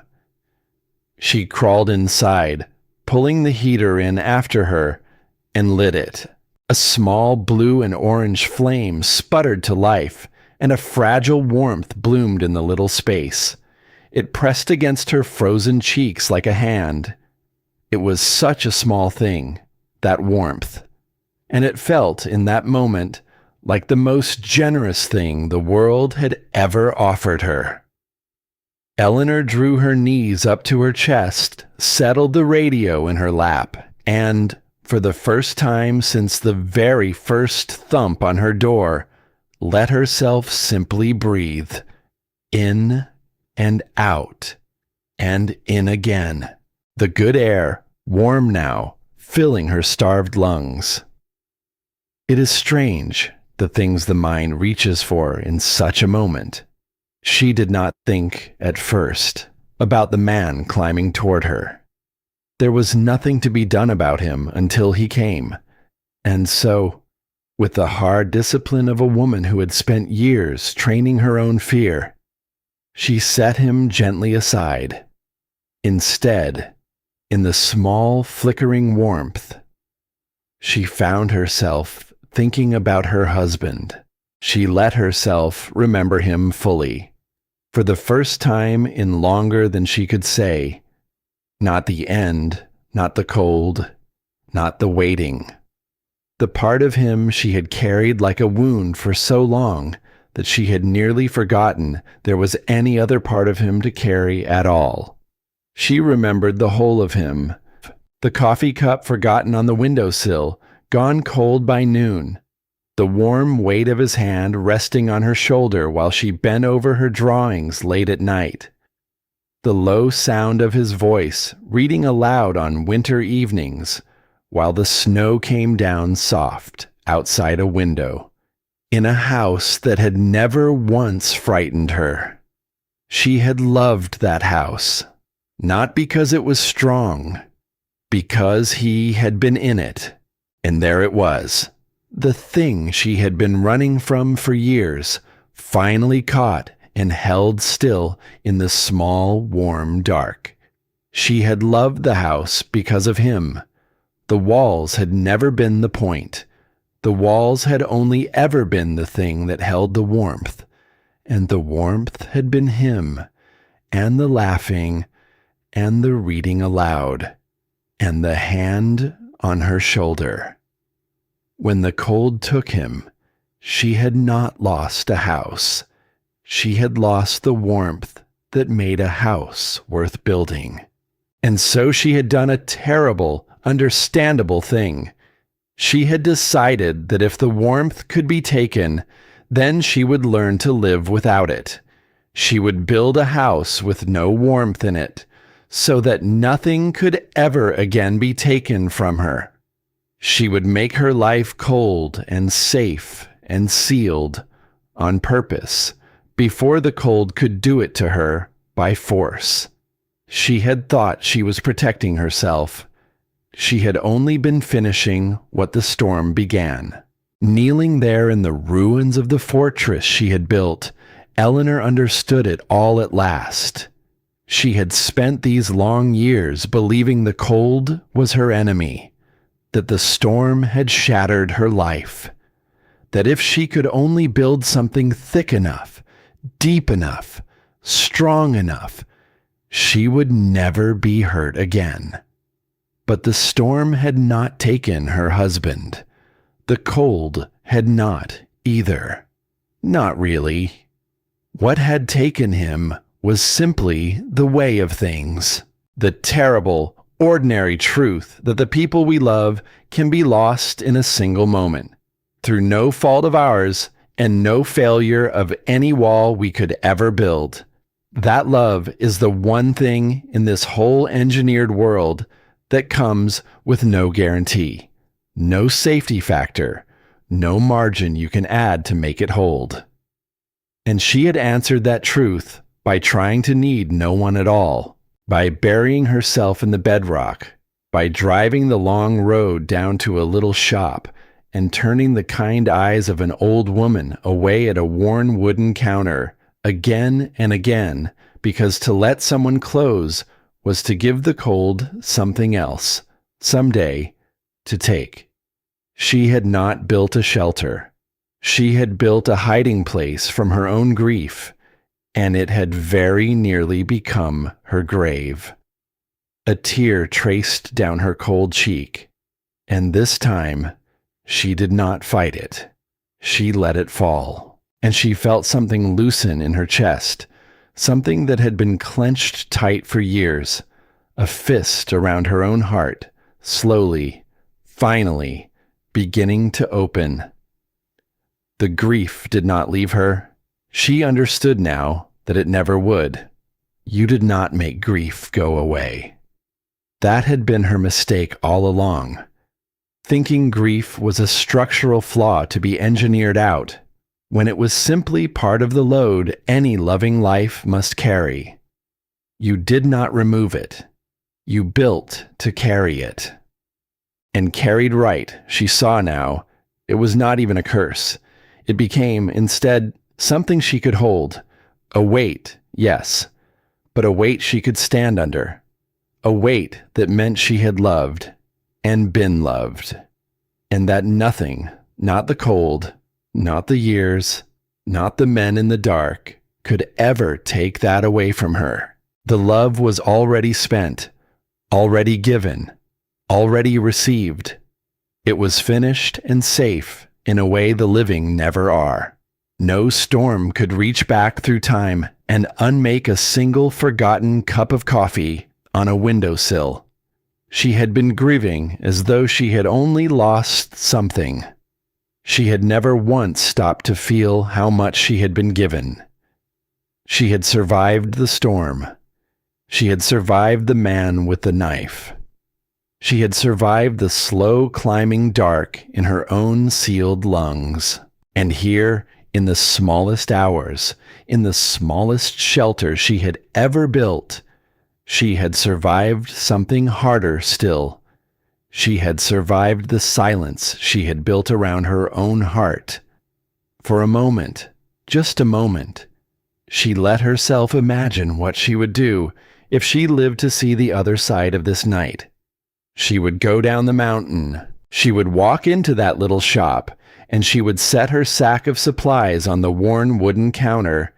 And when the old woman said, as she always said, "You shouldn't be up there all alone, honey," Eleanor would not just nod and pay and leave. She would stay. She would let herself be known. She would, perhaps, even let herself be cared for, which had become, over all these frozen years, the hardest and most frightening thing she could imagine doing. That was what she would build if she lived. Not another wall, a door, one she left unlocked. The radio crackled. Getting close now. I can see the ridgeline. What the hell happened to the roof? You there? Answer me. Eleanor's eyes snapped open, and the fragile piece folded itself away, neat and complete, the way she had always folded everything the moment she was finished using it. The grief could rest below now, carried but quiet. There was a man on the ridge, and the engineer was back. She checked the small heater. She checked the canvas. She checked the faint green light of the radio in her lap. Then she made herself think, hard and clear, about exactly what she had. She had a tent of canvas raised over a hole in the floor. She had a dead man lying in the snow just beyond the canvas, already half buried by the drifting white. She had a storm that was beginning, only beginning, to break. And she had the certain knowledge that within the hour, perhaps far sooner, a second armed man would climb up out of the dark, expecting to find a warm fire, an open door, and a partner waiting to wave him in. She could not fight him, not with her hands. He would be larger, stronger, armed, and fresh, while she was spent down to the very last of herself. So she would not fight him with her hands. She would fight him the way she had fought all night long.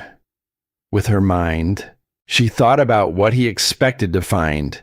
That was the key. That was always the key. A trap is only a trap if the prey walks into it believing it is something else entirely. The shelf had not caught the first man because it was heavy. It had caught him because he believed, in the half second it mattered, that he was looking at a frightened woman reaching for a strongbox. Belief was the trap. The shelf was only the spring. So what did this second man believe? He believed his partner was alive. He believed the radio would answer in a familiar voice. He believed when he topped that final rise that he would see a man's shape moving in the wreckage, a hand lifting, a voice calling him home through the wind. What he must not find was a frightened woman, alone and exposed, with nowhere left in all the world to run. He must find exactly what he expected, right up until the moment it was too late to matter. Slowly, a shape began to form in Eleanor's mind. Not a finished plan. Not yet. A set of pieces. A set of forces and weights and angles. The way it had always been. The way it had been in the narrow pantry with the loosened shelf and the single screw set in soft pine. The dead man in the snow. The radio in her hand. The open black mouth of the bunker beneath her shelter. The breaking storm and the long single approach up the buried road where a man on foot would have to come slow and tired and blind. She turned the pieces over, one by one, in the flickering light. And the cold, clear part of her, the part that did not freeze, the part that did not wait, the part that built, began, very quietly, to fit them together. The dead man could be made to look, from a distance, in poor light, through swirling snow, like a man simply resting, slumped in the wreckage, waiting. The radio could be made to seem to answer. Not with words, she could not risk her voice, but with a single click of the button, a burst of static, the kind of broken half signal a man fights to hear in a storm, and fills in, himself, with whatever he most wants to believe. And the bunker, the open black mouth in the floor, hidden now beneath her canvas shelter. A man crossing a ruined, snow-choked room in the dark, hurrying toward the partner he believed was waiting, would not be looking down. Eleanor sat very still, and let the whole shape of it settle into place. It frightened her, a little, how clearly she could see it, how calmly. The frightened woman of the early evening would never have been able to think this way, would have been too busy trembling, too busy waiting for someone to come. But that woman was gone now. Or rather, she was still here. But she had finally stopped running the house. The engineer had the controls again. She did not let herself think of it as killing. She thought of it the way she had always thought of her work, as a problem of weight and balance and angle, as a structure under load, as the cold, true mathematics of why a thing stands and why it falls. She would not raise a hand against him. She would only build the conditions and let him walk in. The radio hissed. "I'm at the bottom of the drive, almost up now. You'd better." She turned the volume down to a whisper. She did not need to hear the rest. She knew what he was. She knew what he wanted. And for the first time in the whole long night, she was not the one who was about to be surprised. Eleanor crawled out from beneath the canvas, into the screaming cold, and began to set her pieces. She worked quickly. She worked carefully. She did not let herself rush, and she did not let herself freeze. She moved the dead man, only a little, only enough, until his slumped shape sat propped against a fallen beam in the deep shadow at the far side of the ruin, where a tired man topping the rise would see the suggestion of a figure and let his hope finish the picture. She set the canvas shelter so its low dark bulk lay between that figure and the approach, with the open mouth of the bunker waiting beneath it, just where a hurrying man would put his feet. She checked the angles. She checked the lines of sight. She thought about where the gray dawn light would fall, and where the shadow would hold, and where a man's eyes would go first, and second, and last. It was, in its way, the finest piece of engineering she had ever done, and the most terrible.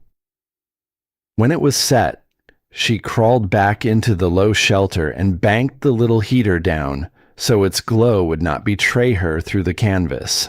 Then she drew the thermal blanket around her shoulders and looked out through a narrow gap at the slowly paling dark. The storm was breaking. Far to the east, beyond the broken bones of her roof, the bruised black of the sky had begun to thin toward a deep, bitter, beautiful gray. Dawn was coming, and with it, the last of them. She was not afraid. That was the thing she noticed, kneeling there in the ruins of everything she had built. The thing that would have astonished the trembling woman she had been only hours before. She was not afraid. She had faced the storm, and the storm had not broken her. She had faced the cold, and the cold had not taken her. She had faced the long silence inside her own heart, and she had come through it, carrying her grief like a stone in her pocket instead of a wall around her soul. There was only one thing left on that mountain that still meant to do her harm. And he was walking, right now, straight into a house built by a woman who knew every beam of it, every shadow, every hidden door. A woman who had spent years believing she was nothing but a widow hiding in the dark.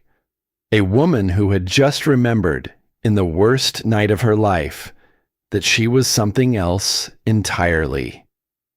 She was the one who saw how things held together. She was the one who knew how to keep a thing standing. And she understood now. She had always been strong enough to fight. She tucked the radio into her coat, where she could reach it in an instant. She steadied her breathing. She steadied her hands.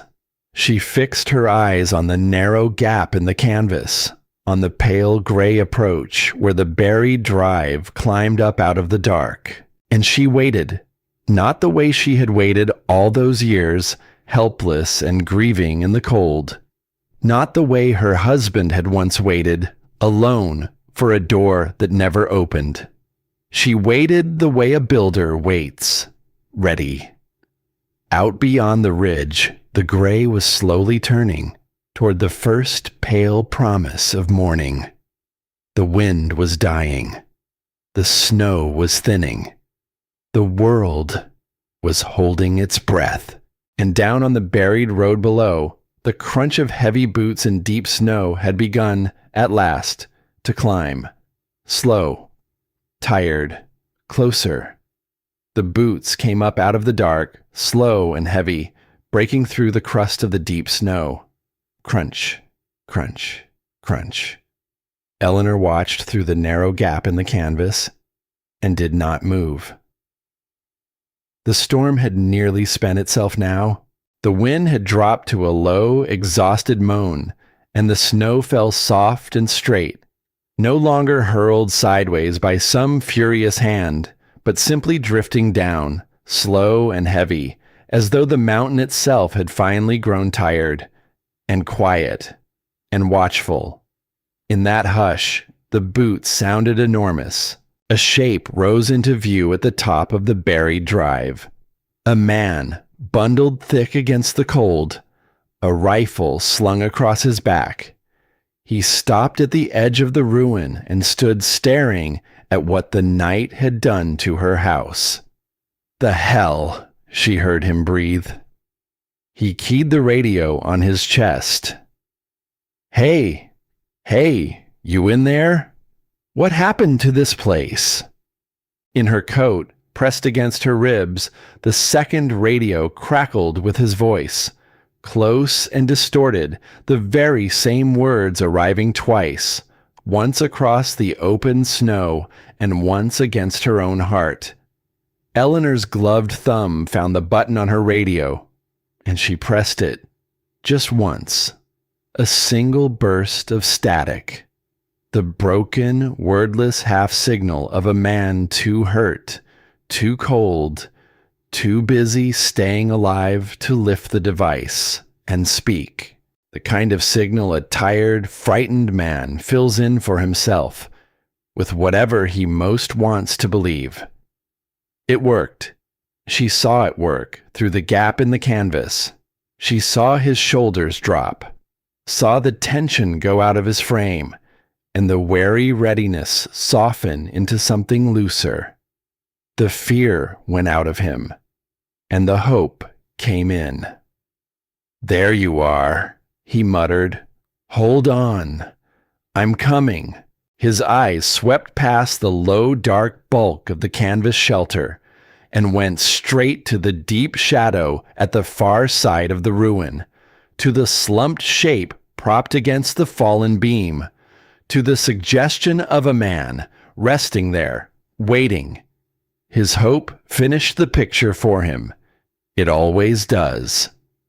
He came forward, fast now, relieved, careless, wading through the snow toward the partner he believed was waiting for him on the other side of the wreckage, straight across the ruined floor, straight toward the low canvas shelter, and the thing that waited hidden beneath it. He was not looking down. A man hurrying toward rescue never looks down. His boot came down on the canvas and found no floor beneath it, only the open black mouth of the bunker. He dropped with a startled, strangled shout, straight down through the canvas, down into the steel-walled dark. The weight of his fall tore the whole shelter loose, sending the two chairs clattering across the boards, ripping the thermal blanket away into the wind. The rifle, slung across his back, was useless to him now, pinned beneath his own falling weight, gone with him into the dark. There was a hard crash from below, a grunt knocked clean out of him. Then a string of furious, winded curses echoing up out of the concrete. He had not fallen far. The bunker was only so deep, but he had fallen hard. And this was the only thing that mattered. He had fallen in. Eleanor was already moving. She had been crouched and ready for this single instant, every muscle wound tight, and the moment the man dropped from sight, she lunged from her hiding place across the frozen, treacherous boards. She seized the edge of the heavy steel trapdoor where it lay flung back, and she hauled it up and over with both hands and all the weight her spent body could still find. It rose. It tipped. It crashed down into its frame with a deep, final clang, and her bare fingers were already on the locking wheel, spinning it hard. 1 bolt, 2, 3, 4. Driving the cold steel home into the reinforced concrete, exactly as she had practiced 100 lonely times in the dark, never once dreaming why. From below, the pounding began at once, fists, then boots, then the muffled, climbing roar of a man who has just understood, far too late, that the trap was never the storm. It was never the fall. It was the house, and the woman who had built it. "Let me out!" The voice came up through the steel, raw with rage and the first cold edge of real fear. "You crazy! Let me out of here! You hear me?" Eleanor knelt on the frozen boards above the sealed door, her chest heaving, and for a long moment she said nothing at all. She had him. The room she had poured out of her own grief, the box she had dug and lined and sealed to hide herself away from a world that could only hurt her, had become, in the end, the very thing that saved her life. Not by hiding her, by holding him. There was a bitter, beautiful symmetry to it that the engineer in her could not help but feel. She had built something to keep the world out, and the world had sent two men to prove that nothing built of steel and concrete is ever quite enough, that danger finds the cracks, slips down the vents, follows the threads, and then, at the very last, the thing she built had turned and done the one honest thing it could. It had held a dangerous man still, long enough for help to come. "You'll keep," she said at last, quietly, to the man below. "It's warm down there, warmer than out here." She pressed one gloved hand flat against the cold steel, almost gently. "Warmer than the snow. You'll keep till they come for you." She rose to her feet, and she turned her back on the pounding, and on the rage, and on the muffled threats climbing up through 4 inches of steel. She had spent enough of her life listening to the dark. The sky was opening now. To the east, beyond the shattered roof, the bitter gray was thinning and lifting, peeling back layer by layer. And through a long, ragged tear in the clouds came the first thin, pale, impossible light of true morning. The storm was passing. The world the night had tried so hard to bury was coming back, white and silent and blindingly, achingly bright. Every drift, every bowed pine, every broken beam of her ruined house lay sheathed in clean new snow, glittering under a sky that was turning, by the minute, toward a deep and brilliant blue. It was beautiful. She had forgotten, somewhere in all the years of fear, that the mountain could be beautiful. Eleanor waded across the ruin to the kitchen, to the bottom drawer of the island that still stood, half crushed, beneath a fallen beam. She dug at it with her bare hands, prying it open against the weight of the wreckage, until her cold fingers closed on what she was looking for, a small, rugged device, a beacon. She had bought it years ago, tucked it away in that drawer, and very nearly forgotten it. One more piece of preparation, by a woman who had prepared for every disaster the world could imagine, except the disaster of being found. She had not used it in the night. She had known she could not. The thick cloud, the howling storm, the white, screaming chaos that swallowed the sky. No signal could have climbed up through all of that to the cold, quiet machines that circled far above the weather.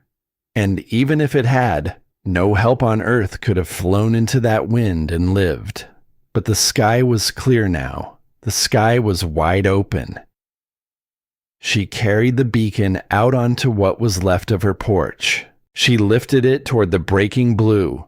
She thumbed back the small protective cover, her numb fingers clumsy and slow. And she pressed the button, and she held it. A light blinked, then steadied.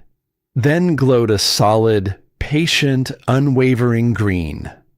The message was out, climbing up through the clear, cold air, out to the silent machines that turned far above the mountain, and back down again to the people whose whole work in this world was to come, in the worst weather, into the worst places, for the ones who could not save themselves. Help was coming, and for the first time in her life, she had asked for it. She had stood in the open and lifted her hands and said, without shame, "I cannot do this alone. Come and find me." It was, she thought, the bravest thing she had ever done. Braver than the steel. Braver than the long fight in the dark. It is a hard thing, for some souls, to be saved. She lowered the beacon and stood a moment in the strange, ringing silence of the morning. The man pounded faintly below. Far away now, his fury muffled by steel and concrete and the great soft weight of the new-fallen snow. The sound was already losing its terror, already becoming something small, and out beyond the broken wall, the other one lay slumped and still in his drift, frosted over, his hunt ended, gone wherever the cold takes the ones it claims. 2 men had climbed this mountain in the dark, each one certain he was the hunter, and the mountain had simply taken them in, one into the cold and one into the dark. Eleanor felt no triumph. She had stopped expecting to. She had thought, once, long ago, that beating the storm would feel like winning, that outlasting the cold would feel like victory over the thing that took her husband. It did not feel like that. It never had. It felt only quiet and tired, and beneath the tiredness, something soft and unfamiliar and almost too tender to put a name to. She felt grateful. Grateful to be standing. Grateful to be breathing.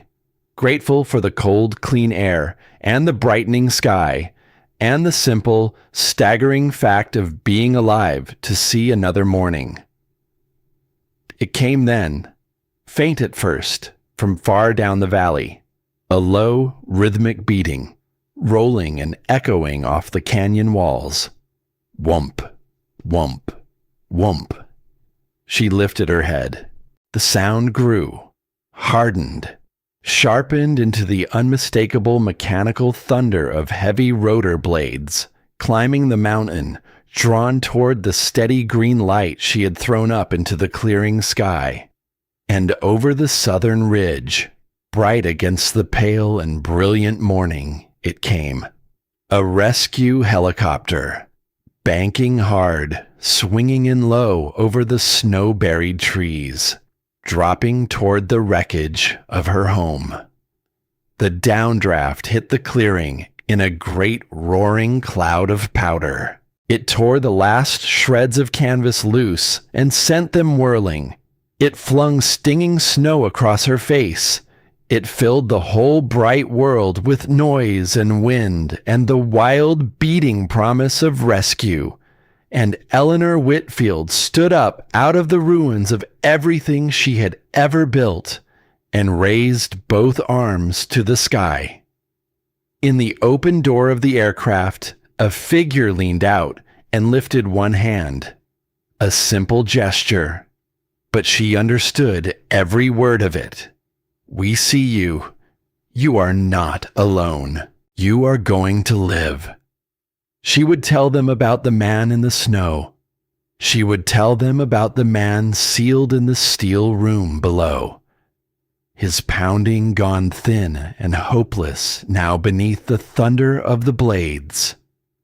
She would answer their questions and sign their papers, and let them wrap her in silver blankets and lift her, at last, up into the warm and roaring belly of the machine that had come, across an impossible distance, simply because she had asked.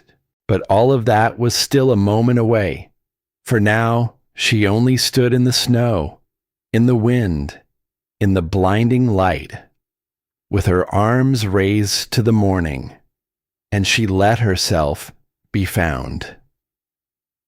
The healing did not come all at once. It never does. Not for anyone.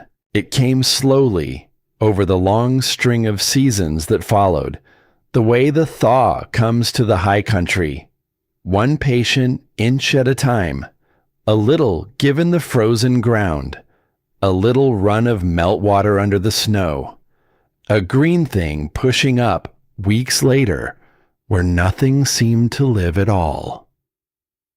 She did not rebuild the cabin. She thought about it once.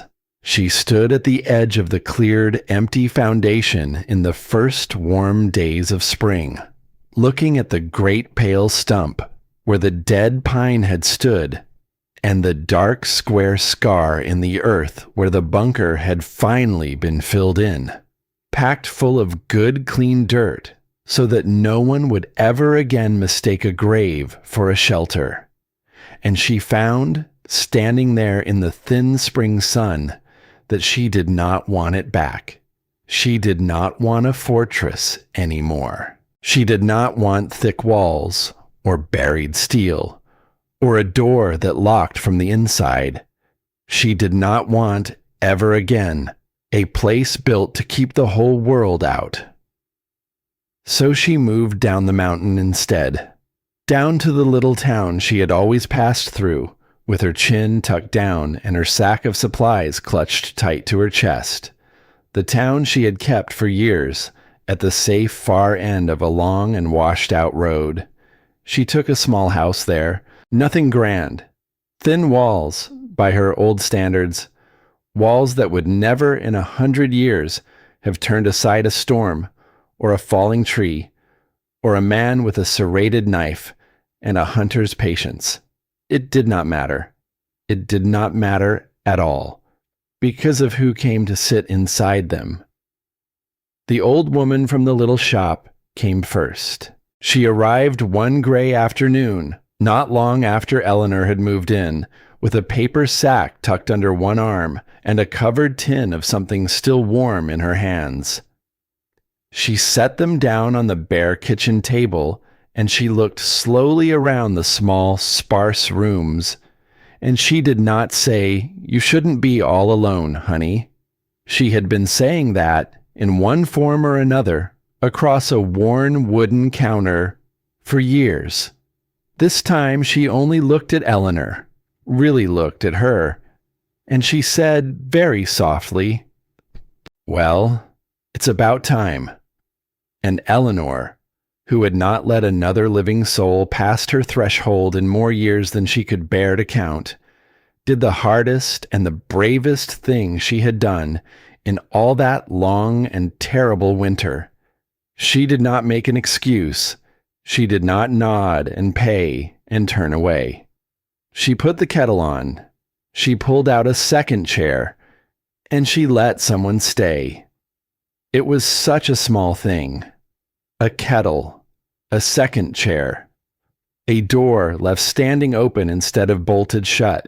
But she understood now, as she had not understood for years, that the smallest things are very often the bravest.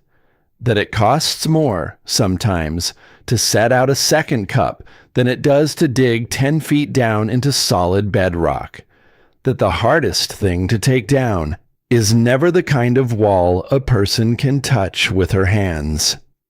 It is the kind she builds, quietly, around her own heart, and then forgets she ever built at all. The people of the town came to know her, in time. Word travels in a small place. They knew her, at first, only as the woman who had lived through the worst night anyone could remember up on that mountain. The one whose house the storm tore open. The one who had walked out of the ruins alive when by every right she should not have. But she never spoke of it the way a survivor is expected to speak.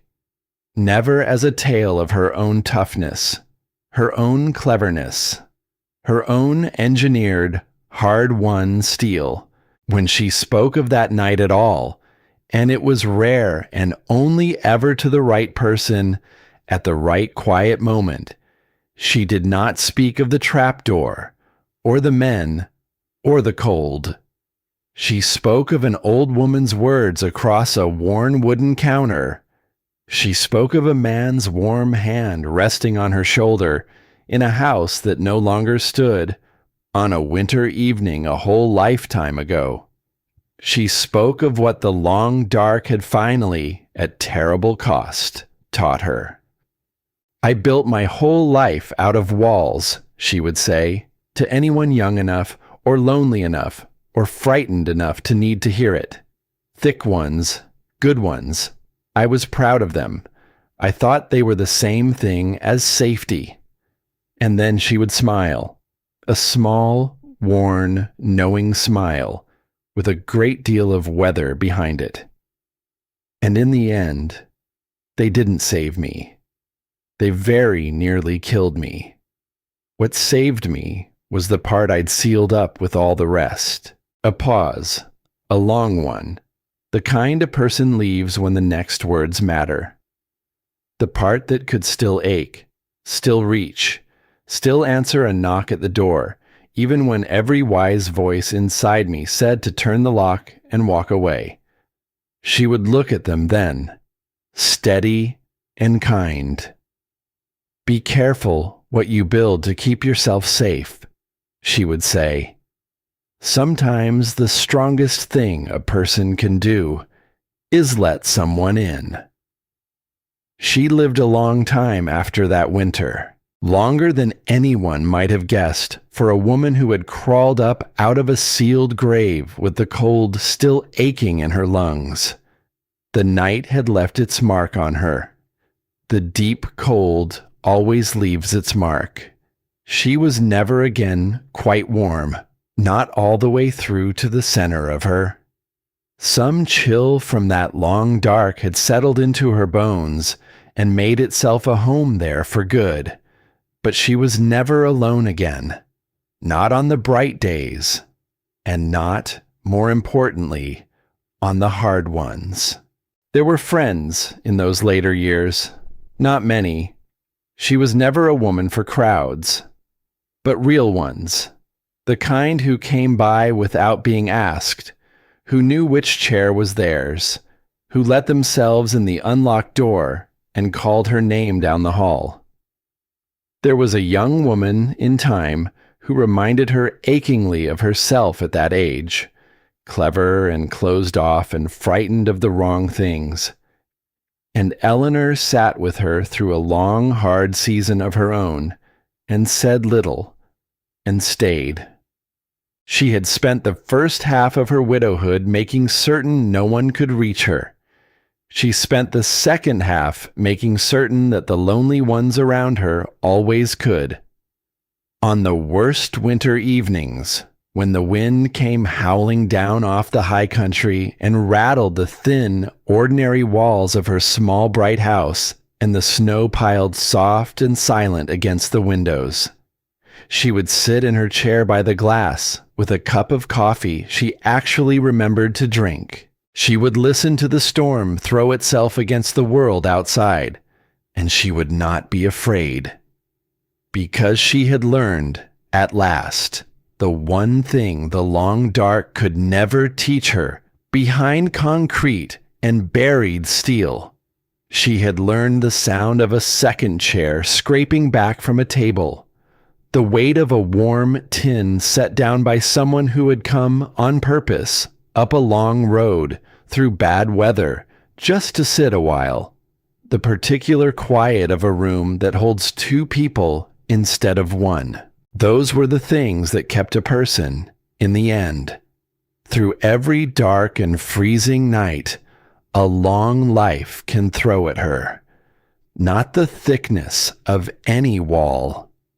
The widow had gone up the mountain to build a place where nothing could ever reach her again. She had buried her grief in concrete and called it safety. She had sealed away her own heart and called it strength. And it had taken the worst night of her life, a storm and a stranger, and the slow climbing dark inside a sealed steel room, to teach her that she had it exactly backward all along.